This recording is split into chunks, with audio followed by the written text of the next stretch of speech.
Third factor जो constitution को effective बनाता है, balanced institutional design, means powers को इस तरह डिस्ट्रीब्यूट करना कि कोई एक बॉडी कॉन्स्टिट्यूशन को डिस्ट्रॉय ना कर पावे। In Indian constitution for example powers को हॉरिजॉन्टली डिस्ट्रीब्यूट किया गया है डिफरेंट इंस्टीट्यूशन में, like legislature, executive and judiciary के बीच में। अगर कोई इसमें से एक चाहे कि कॉन्स्टिट्यूशन को डिस्ट्रॉय कर दे तो बाकी दो है उस पर नज़र रखेंगे कि ऐसा नहीं कर सकते, कि इस तरह से पावर्स को डिस्ट्रीब्यूट किया गया है।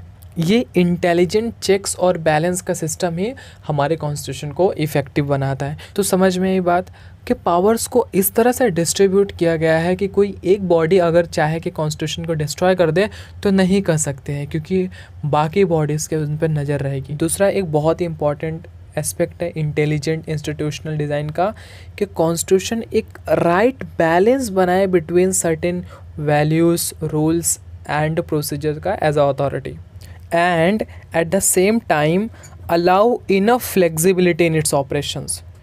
कि हमारा कॉन्स्टिट्यूशन थोड़ा फ्लेक्सिबल रहना चाहिए कि कोई ऐसी हालात आ गई जहाँ पे कुछ ऐसे रूल्स या नॉर्म्स के रिक्वायरमेंट है जो होने चाहिए, तो उतना फ्लेक्सिबल रहना चाहिए, लेकिन बहुत ज़्यादा रिजिड नहीं होना चाहिए कि कोई किसी आदमी की आइडेंटिटी को इम्पैक्ट करे, और बहुत ज़्यादा फ्लेक्सिबल ना हो कि कोई सिक्योरिटी ही ना बचे आइडेंटिटी टू वो पीपल, गवर्नमेंट जो चाह रही है चेंज करे जा रही है, हर एक इंडिविजुअल के राइट्स को भी डिस्ट्रॉय किए जा रही है, तो ऐसा भी नहीं होना चाहिए। Successful constitution strikes the right balance between perceiving core values and adopting them to a new circumstances.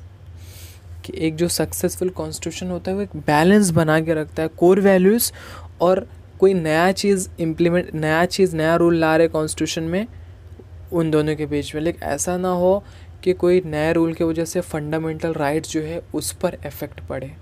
समझ में आ रही बात? और हमारा कॉन्स्टिट्यूशन लिविंग डॉक्यूमेंट क्यों है? क्योंकि ये एक बैलेंस बना के रखता है कि क्या रूल्स चेंज हो सकते हैं और क्या रूल्स को चेंज करने पर लिमिट्स है। समझ में आ रही बात? वो फंडामेंटल राइट्स वाली बात वापस आ जाएगी कि हम पूरे एक बैलेंस होना चाहिए, कहीं हमारे फंडामेंटल राइट्स को भी डिस्ट्रॉय ना करे कोई एक पर्टिकुलर इंस्टीट्यूट। तो इसके लिए एक पूरी तरह से एक बैलेंस बना के हमारे जो कॉन्स्टिट्यूएंट असेंबली के मेंबर्स थे उन्होंने कॉन्स्टिट्यूशन को बनाया है।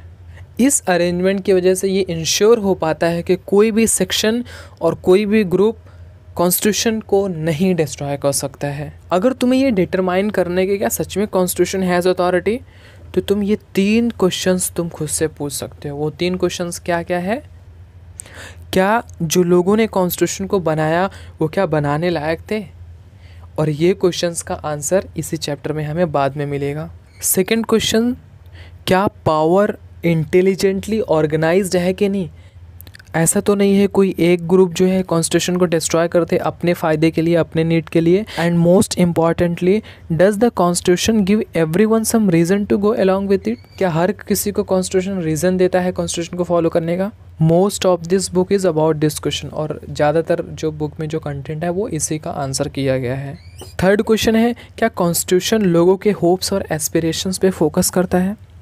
The ability of a constitution to command voluntary allegiances of the people depend on the certain extent upon the whether the constitution is just. What are the principles of justice underlying the constitution? Third question क्या है, क्या constitution लोगों के hopes और aspiration पे focus करता है? What are the principle of justice underlying the Indian constitution? तो इसका आंसर हमें लास्ट चैप्टर में मिलेगा इस बुक के। तो हमने ये 3 जो मेन टॉपिक्स पढ़े अभी, वो किस लिए पढ़े? हमें एक क्वेश्चंस का आंसर ढूंढना था। वो क्वेश्चंस क्या था? How effective our constitution is. इसका आंसर हमें 3 मेन टॉपिक्स में अच्छे से एक्सप्लेन करके एनसीईआरटी ने बताया। वो 3 मेन टॉपिक क्या है? Let's recall it. पहला क्या है? Mode of promulgation. सेकंड क्या है? The substantive provisions of a constitution. Third क्या है? Balanced institutional design. तो समझ में आ रही बात? पहले हम लोग ने 5 फंक्शंस को पढ़े, फिर 3 जो है फैक्टर्स को पढ़े जो कॉन्स्टिट्यूशन को इफ़ेक्टिव बनाता है। Thank you so much for watching this video.